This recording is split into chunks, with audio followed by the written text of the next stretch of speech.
3장 우리 사랑장 계속해서 보고 있는데요. 오늘 7절 오늘은 모든 것을 참고 믿고 바라고 견딘다. 이 네 가지를 좀 같이 나누겠는데요. 그 미국의 유명한 그 라이프라고 하는 그 잡지가 있습니다. 이 라이프 잡지의 로고스라고 하는 기자가 영국을 방문했을 때 일어났던 일인데, 이분이 지하철 대합실 식당에서 아침 식사를 이제 하고 있는데 노부부가 그 앞에 앉아 있었다고 그래요. 어린아이와 같이 이 노부부가 정답게 앉아가지고 서로 남편은 비스켓을 시키고 또 아내는 또 이제 차를 시키고 서로 이렇게 다른 음식들을 시켜놓고 앉아서 서로 이제 웃으면서 서로 이렇게 다정한 모습으로 앉아 있었다고 합니다. 조금 있다가 이제 비스켓이 나오고 차가 나왔는데 남편은 비스켓을 먹고 또 그 아내 되신 분은 이제 차를 마시고 있다가 잠시 뒤에 비스켓 반쪽을 테이블 위에다가 이렇게 밀면서 아내에게 주더래요. 그러더니 갑자기 틀니를 빼더니 냅킨으로다가 닦더랍니다. 그리고서 이제 아내에게 건네주더래요. 그러더니 아내는 다시 이 틀니를 받아서 자기 입에다 끼고 그리고 넘겨준 비스켓 반을 먹더랍니다. 그리고 남편은 아내가 남겨놓은 그 차를 또 마시고 서로 반반씩 그렇게 차와 비스켓을 드시는 모습을 보면서 이 기자가 너무 코끝이 찡했던 거예요. 너무나도. 옷을 봐도 굉장히 남루하고 가난한 그러한 노부부인데 얼마든지 하나의 틀니를 가지고 서로 바꿔 낀다고 한다면은 아마 우리 권사님들은 주먹이 날아갈 수도 있고 내가 남편 잘못 만나서 이 고생한다고 아마 그럴 수도 있는데, 지금 이 부부들 같은 경우는 원망할 수 있는 그 상황인데도 불구하고 그 기자가 이렇게 보니까 너무 다정스러운 거예요. 오히려 그 틀니 하나밖에 없는 그 상황을 오히려 사랑을 함께 나눌 수 있는 기회로다가 삼는 모습을 보고 그 노부부를 사진을 찍어서 이 라이프 잡지에다가 이 로고스 기자가 올린 거죠. 여러분들 이 내용들을 여러분들이 좀 보면서 어떤 생각이 듭니까? 참 사랑이라는 것은요, 오늘 이 내용도 그렇지만 사랑에는 힘이 있습니다. 여기 보면은 모든 것이라는 말을 써가면서 설명을 하고 있어요. 모든 것. 사랑만 있으면 가난도 수치도 창피도 모든 상황도 다 극복할 수 있습니다. 지금 이 사랑이라는 이 말을, 오늘 제목을 사랑은 모든 것이 가능하다. 이 네 가지를 지금 7절에서 열거하고 있는데 사랑은 모든 게 다 가능하다는 거예요. 모든 게. 어찌 보면 이 말씀 자체가 우리에게 의미하는 바가 크다라고 생각이 돼요. 많은 사람들은 여러 가지 상황이나 무엇 때문에라고 하는 이유들을 많이 찾습니다.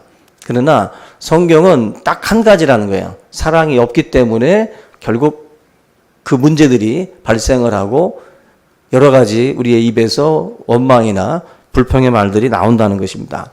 사랑은 그런 면에서 이 모든 것이다라는 말을 놓고 보면 절대적인 거예요. 절대적인 거. 상대적이지 않습니다. 상황에 따라서 바뀌고 또 이렇게 요지부동하는 식의 어떤 그 모습을 사랑이라고 하지 않고 절대적인 거예요. 어떤 상황이든 모든 것들을 다 아우를 수 있는 게 바로 사랑이라고 이제 사도 바울이 우리에게 말씀을 주고 있습니다. 우리가 저 사람은 참 사랑이 많어라고 할 때 저 사람은 사랑이 많어. 근데 다른 사람한테는 쌀쌀맞아. 그럼 사랑이 아닌 거예요. 그 성경이 말하는 그 사랑이 아닌 거예요. 그냥 자기에게 잘하는 사람들, 좋은 감정 그냥 가진 것 정도지 성경에서 말하고 있는 이 고린도서 13장에서 말하는 그 사랑은 아닌 거예요. 그 사랑은. 결국 사랑이라고 하는 것이 우리 가운데 부어질 때 결국 이와 같은 모든 것들을 가능하게 한다. 어린아이들이 엄마 등에 업혀가지고 울고 뗐을 때 보면은 또 교회에서도 아이들이 뗐을 때 보면 제3자들이 볼 때는 어때요? 한테 줘받고 싶죠. 저걸 왜 키우나? 왜 저런 애들을 그냥 키우나? 그런 생각들이 들지요. 제3자는 그래요. 근데 어머니들은 아무리 떼를 쓰고 아무리 애들이 좀 무대뽀로다 그렇게 해도 아이들을 내동댕이 치지 않습니다. 그죠? 그 아이들을 또 품어요. 사랑하고 또 데려다 키웁니다. 하나님의 사랑이라고 하는 것, 성경에서 말하는 사랑은 그런 겁니다. 한마디로 이 아이가 도저히 이해할 수 없는 행동을 하고 있고 도저히 받아들이기 힘든 그런 태도를 보여도 엄마들은 그 아이들을 쉽게 버리지 않는다는 거죠. 내동댕이 치지 않는다는 거죠. 끝까지 아이들을 사랑으로 품는다. 우리들도 어렸을 때 아이들 그 떼쓰는 모습을 이제 하는 거죠. 우리 아이들도 그래요.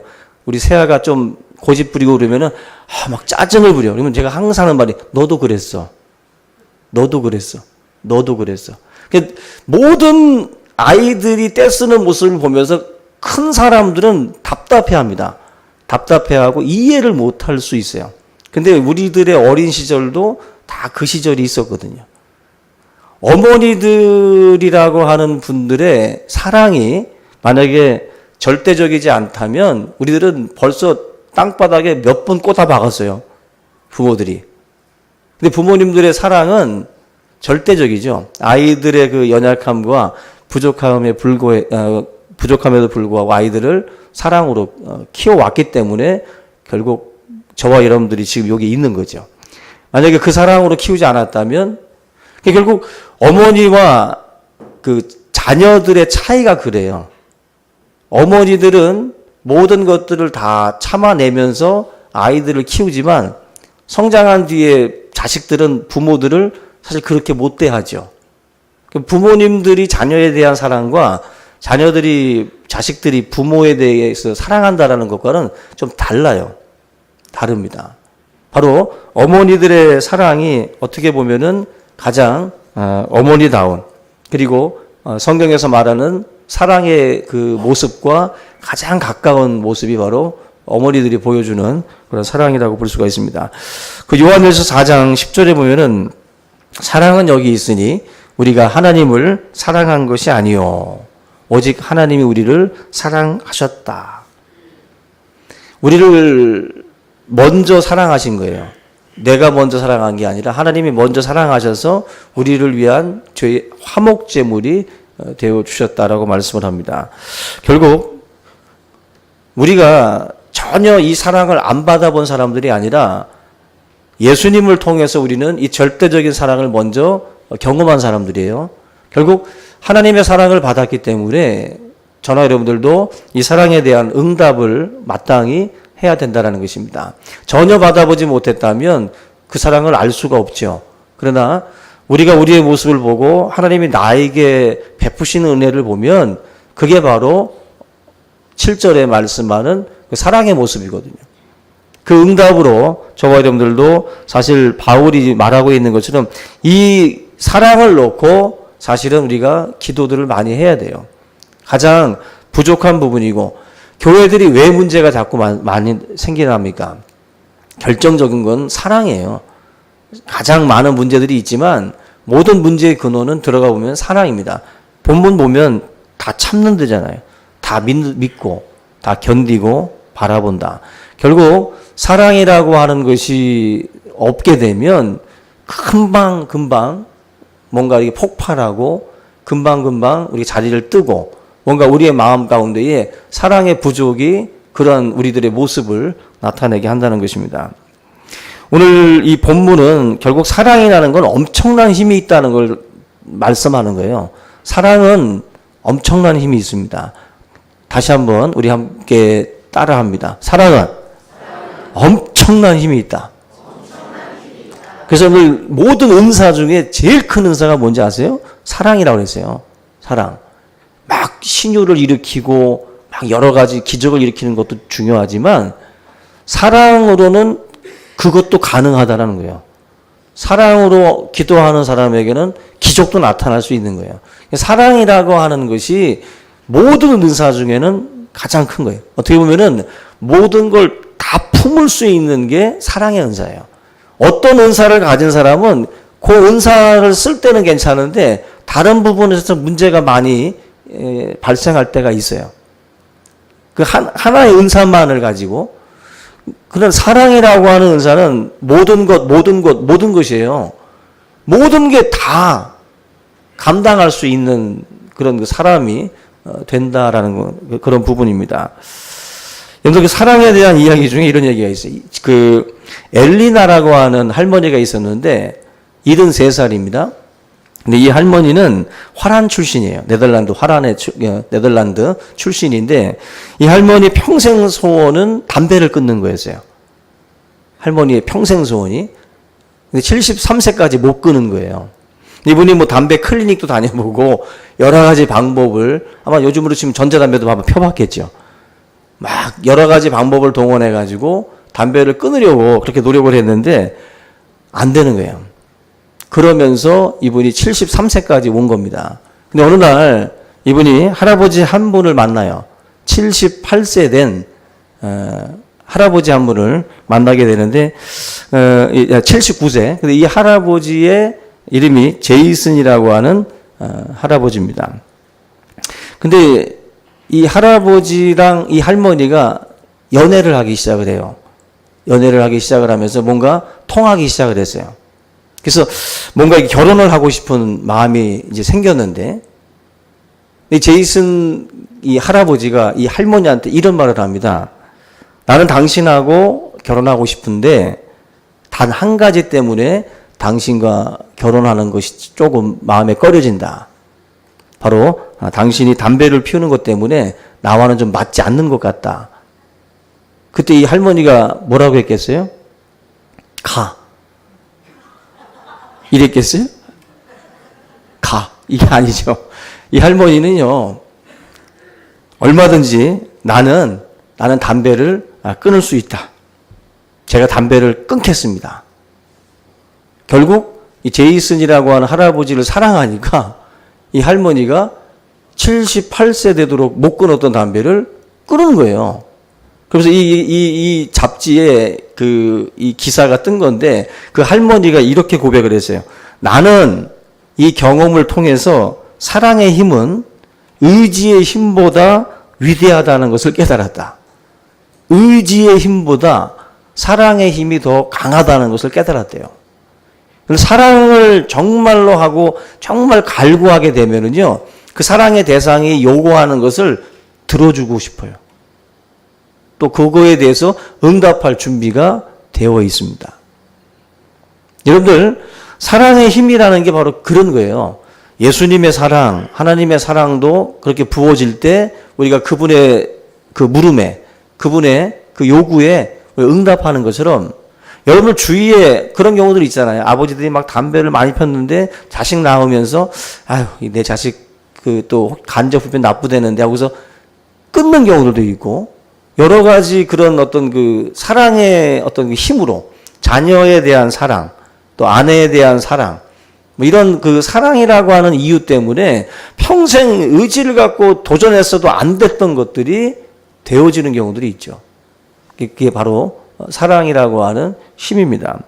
제가 한 가지 예를 들었던 것처럼 그런 경우도 있지만 다른 모든 부분에 있어서도 사랑이라고 하는 힘이 작용을 할 때 가능하다라는 거예요. 사랑이라고 하는 힘이. 여러분들 더 뜨겁게 하나님을 사랑하고 더 뜨겁게 가족들을 사랑하고 우리 교우들을 더 뜨겁게 사랑하면 모든 것이 가능하다. 아멘. 이 모든 것이 다 가능하다라고 사도 바울이 말씀을 합니다. 먼저 이게 모든 것을 참는다라고 말씀하잖아요. 이게 지금 참는다라는 게 단순한 인내로만 우리가 보시면 안 되고, 이 원문이 스테게이라는 단어를 쓰는데 이게 덮는다는 뜻이 있어요. 덮는다. 그래서 현대에서는 이게 지붕이라는 단어로 쓰인다고 그래요. 지붕. 비를 막아주고, 그죠? 여러 가지 눈이나 이런 것들을 막아주는 그런 어떤 용도로다가 이 스테게이라는 단어가 쓰이는데, 바울이 말하고 있는 것, 모든 것을 참는다라는 것은 모든 것을 덮어준다. 모든 것을 보호해준다라고 하는 뜻이 있어요. 그러니까 결국 사랑이라고 하는 어떤 것이 우리 가운데 충만하게 되면 베드로가 말했던 것처럼 허다한 죄를, 허다한 허물을 덮어준다. 노아가 술에 취해서 쓰러져 있을 때에 셈과 함과 야벳 중에 결국 그 함은 아버지의 그 허물을 들추어내고 흉을 봤죠. 그러나 셈과 야벳은 아버지의 허물을 덮어줍니다. 우리가 결국 모든 것을 참는다라는 이 단어가 바로 그런 의미가 있는 거예요. 덮어준다. 뭔가 단순히 그냥 이를 악물고 참는 정도가 아니라 상대방의 허물을 보호해주고 덮어주는 그런 역할들을 결국 하게 된다라는 것입니다. 예전에 그 꼬마 신랑이라는 영화가 있죠. 그 꼬마 신랑이라는 영화의 그 이 이야기에 보면은 어린 나이 8살에 10살 위에 연상의 그 여자랑 이 꼬마 신랑이 결혼을 하잖아요. 너무 나이 차이가 많이 나니까 뭐 누룽지 달라, 뭐 말 태워 달라, 뭐 업어 달라, 막 이게 신랑이 신랑 같지 않은 거죠. 하도 때를 쓰고 하도 그 색시를 괴롭히니까 그 시아버지 시어머니가 없을 때 이 꼬마 신랑을 그 지붕 위에다 올려버려요. 지붕 위에다가. 그러니까 꼬마 신랑이 내려달라고 막 울고 불고 하는데도 안 내려줍니다. 근데 그 타이밍에 딱 시아버지 시어머니가 도착한 거예요. 이 꼬마 신랑이 입만 뻥끗하면 죽는 겁니다. 이 며느리는. 우리 내 색시가 나를 지붕에다가 올려놨다고 만약에 한마디만 뻥끗하면 죽는 거예요. 근데 이때 꼬마 신랑이 뭐라고 대답을 하냐면은 그 어머님이 너 왜 거기 올라가 있냐고 물어보니까 큰 호박을 딸까 작은 호박을 딸까 그렇게 대답을 하는 겁니다. 한마디로 자의에 의해서 자기가 호박 따러 올라갔다는 거죠. 대충 따고 내려와. 밤에 색시에게 말합니다. 당신 내가 입만 뻥끗했으면 죽었어. 그 말 듣고 색시가 그날 이후부터 그 신랑을 잘해줍니다. 대견한 거죠. 허물을 덮어주고 뭔가 이렇게 커버해주니까 신랑이라고 하는 것이 어떻게 보면 덮어주는 거죠. 가려주는 거죠. 이 꼬마 신랑이 어떻게 보면은 지금 우리 이 고린도서 13장에서 말씀하고 있는 그런 내용들을 그 어림에도 불구하고 그 사역을 지금 사실은 감당을 해준 거예요. 우리 신앙생활을 할 때 우리 교회 안에서도 성도와 성도들 사이에도 그런 지붕이 되어 주라는 거죠. 모든 것들을 우리가 참아주고 덮어주는 역할들을 해야 된다. 두 번째는 모든 것을 믿으라고, 모든 것을 믿는다라고 말씀을 하고 있습니다. 처세에 대한 그 부분을 우리가 생각해 보면 세 가지 유형인데 사람들마다 세상을 사는 방식들이 있습니다. 첫째가 속기를 잘하는 사람이 있어요. 뭐든지 누가 말하면 잘 믿고 잘 속습니다. 약간 어리석고 미련한, 그래서 우리가 흔히들 손해만 보는 그런 그 사람의 유형이 있고, 두 번째가 냉소적인 사람들이 있어요. 이 사람들은 절대로 남들이 하는 말들을 쉽게 믿지 않습니다. 무슨 말을 해도 듣거나 믿질 않아요. 그래서 이 사람들은 항상 자기들 스스로가 나는 똑똑하다, 나는 현명하다라고 착각들을 하고 살아갑니다. 가장 불행한 유형 중에 하나입니다. 세 번째가 이제 현명한 사람들인데, 이게 어떤 사람이냐면은 상대방의 속을 다 알아. 다 아는데도 불구하고 속아주는 사람들이 있어요. 이걸 세상을 살아갈 때 우리가 흔히들 너무 물이 깨끗해도 뭐 물고기들이 놀 수가 없다라는 말들이 있는 것처럼 세상을 살 때에도 너무 칼로 무자르듯이 그렇게 항상 똑똑한 척하고 잘난 척하고 뭐든지 손해보지 않고 남는 장사하는 것이 마치 현명하고 세상을 잘 사는 것처럼 그렇게 오해하는 분들이 있어요. 그 세상을 잘 사는 게 아닙니다. 절대로. 성경적으로 볼 때에 지혜로운 거, 현명한 것은요, 지금 이 본문 말씀에서 이야기하는 것처럼 모든 것을 믿으며라는 말씀이 뭐냐면 상대방의 속을 다 알아. 다 알고 여러 가지 것들에 대해서도 알아. 그럼에도 불구하고 믿어주는 거예요. 믿어주는 거예요. 기대해주는 거예요.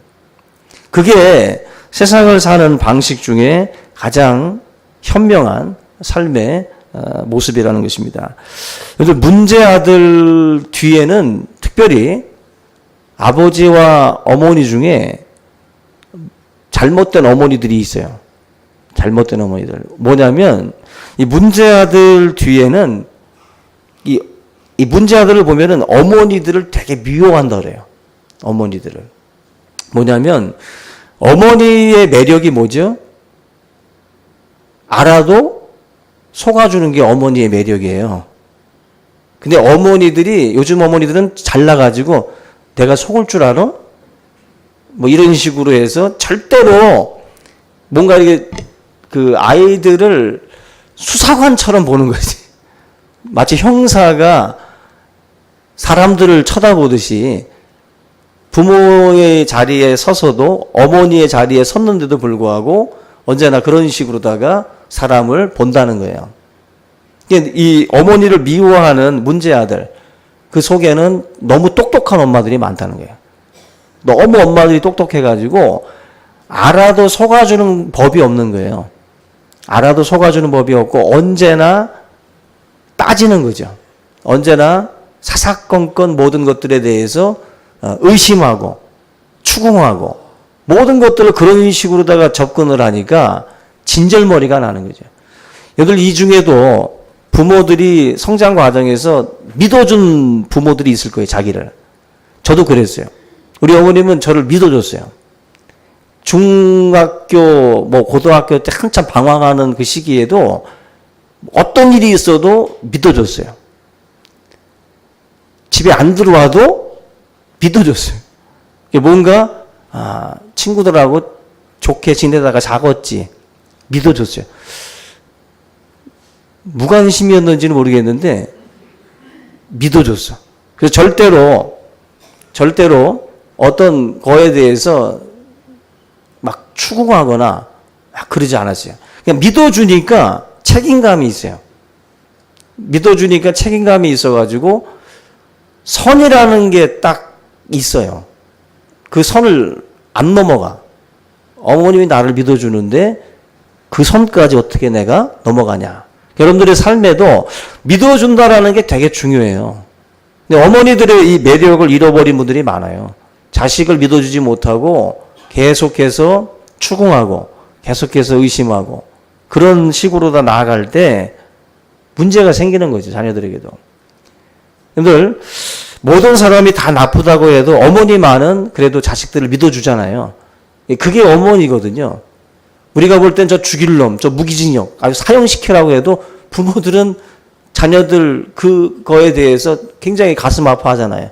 이 자식이 이렇게 된 게 자기 책임이기 때문에 어떻게 보면은 괴로워하는 거죠. 불쌍하게 여기게 돼 있어요. 자기 자식에 대해서. 그 책임이 결국 사회에 있다기보다 내 책임이다라고 받아들이기 때문에 더 큰 아픔이 있죠. 그러니까 우리가 여러분들 좀 이 교회 안에서도 그렇고 가정에서도 그렇고 사회에서도 그렇고 너무 칼 같은 사람 되지 않기 바라요. 저는 그런 사람들 많이 봤어요. 근데 꼭 뭐가 있는지 아세요? 적이 많이 만들어져요.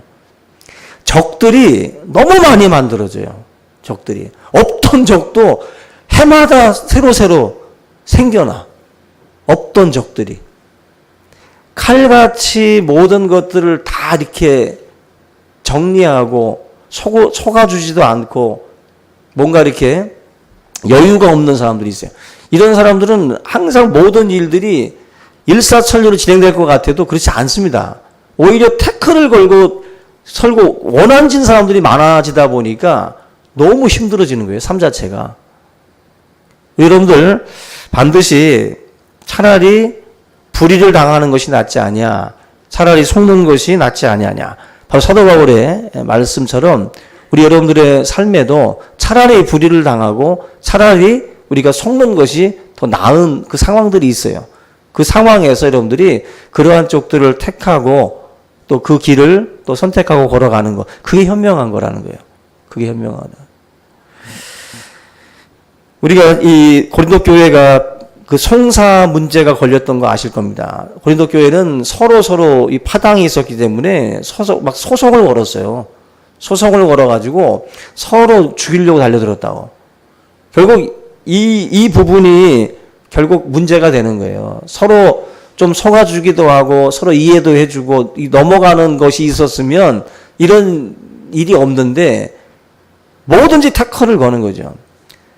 여러분들도 이 교회 안에서 누군가의 의견에 사사건건 태클 걸면 여러분을 반드시 당합니다. 사안을 보고 태클을 걸어야 돼요. 저 사람의 말이 맞다 싶으면 찬성하고 지지해줘야 되는데 서로 원한지고 등진 사람들은 옳은 말을 해도 태클 걸어. 진리를 말해도 태클 걸고 그렇게 되면 결국 계속 원수지간 되는 거예요. 세상이건 교회건 똑같습니다. 우리가 져줄 때도 있고 속아줄 때도 있고 뭔가 이렇게 살아가는 것이 현명한 겁니다. 언제나 이기려고 하고 언제나 안 속으려고 하는 거 오히려 그 불행의 씨앗이 돼요. 또 하나는 여기 보면은 끝까지 우리에게 모든 것을 바라고 모든 것을 견딘다라고 말씀을 합니다. 여러분들 아까 어머님들에 대한 말씀을 했던 것처럼 어머니들은 계속해서 기대하고 계속해서 바라잖아요.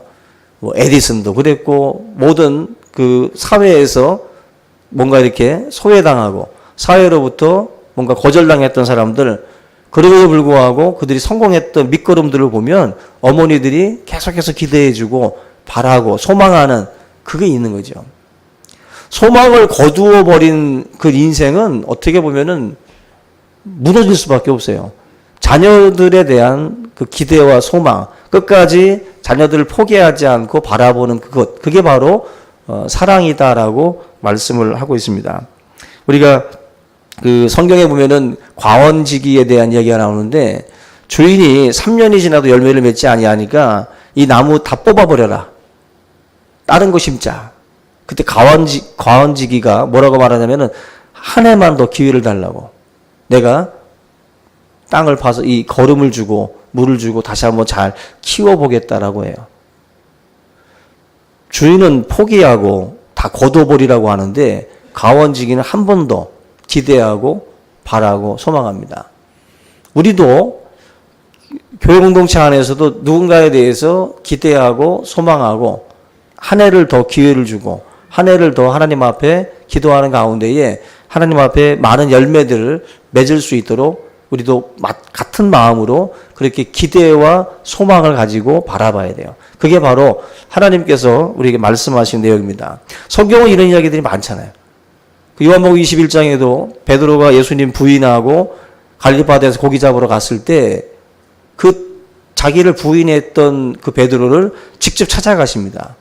직접 찾아가서 네가 나를 사랑하느냐 말씀하시면서 베드로에게 다시 한 번의 기회를 줘요. 기회를 주고 끝까지 어찌 보면 자기가 선택했던 그 제자를 포기하지 않고 다시 기대와 소망을 가지고 바라보시죠. 여러분들의 삶에도 2018년 한 해는 실패한 한 해일 수 있어요.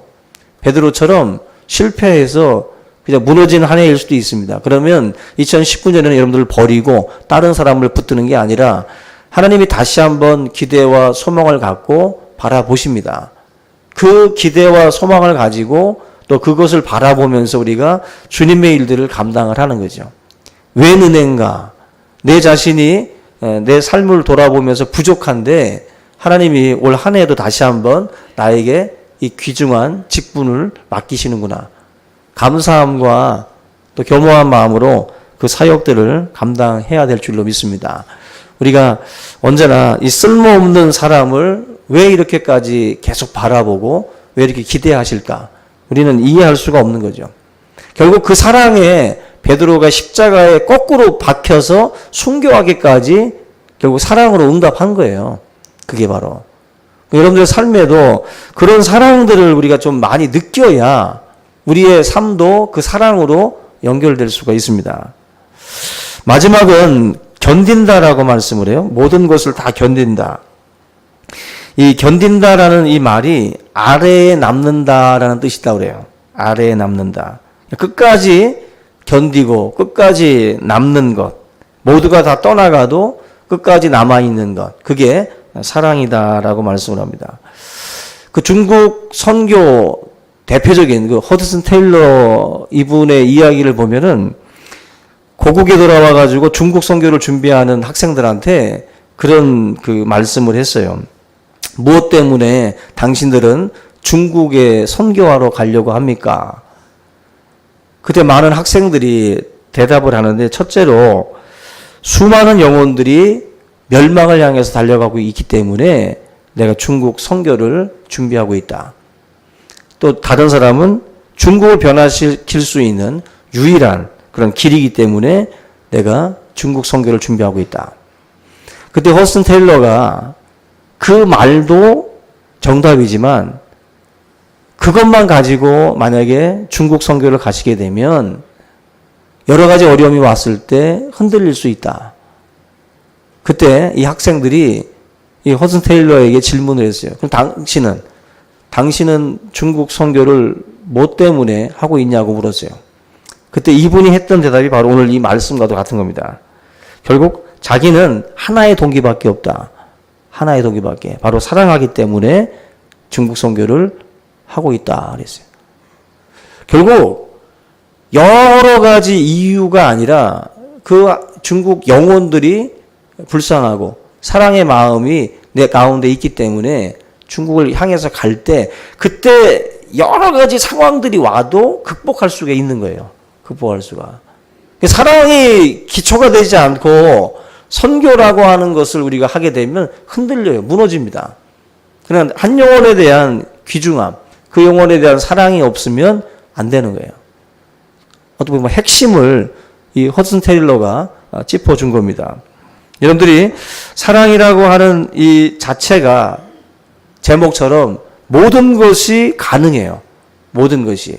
그래서 모든 문제, 모든 상황들을 다 이겨낼 수 있는 게 바로 사랑이에요. 이 사랑을 가지고 저와 여러분들이 나아갈 때에 승리하게 될 줄로 믿습니다. 나를 끝까지 믿어주는 사람, 끝까지 견디어주고 기대해주고 뭔가 바라봐주는 그런 것이 막 이 공동체 안에 흘러넘칠 때 참으로 놀라운 하나님의 역사들을 이 재단을 통해서 하나님이 이루어 가실 줄로 믿습니다. 오늘 이 말씀들을 붙들고 우리가 지금 사랑에 대한 말씀들을 지금까지 같이 살펴봤는데 우리 총신교회가 과연 사랑이 많은가? 우리 교회는 사랑의 공동체인가?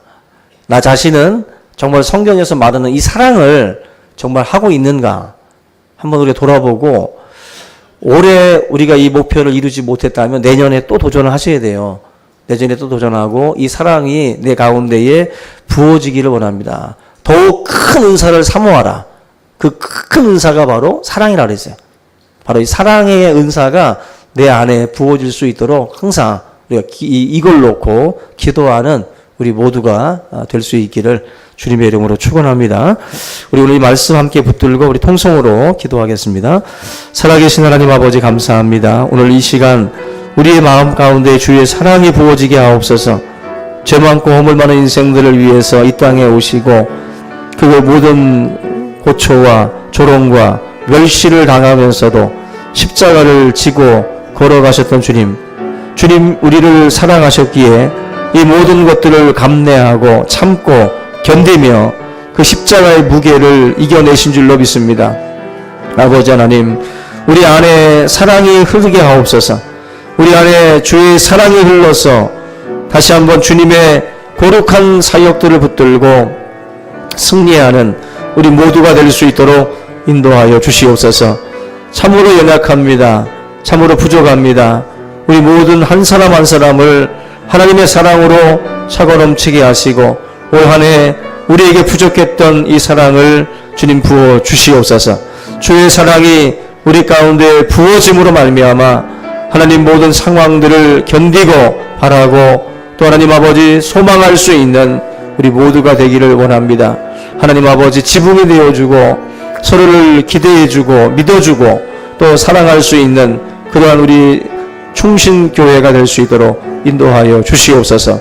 이 귀한 시간을 통해서 다시 한번 하나님의 그 크신 사랑이 우리 가운데에 부어질 수 있도록 인도해 주시옵소서. 감사하고 예수님의 이름으로 기도하옵나이다. 아멘.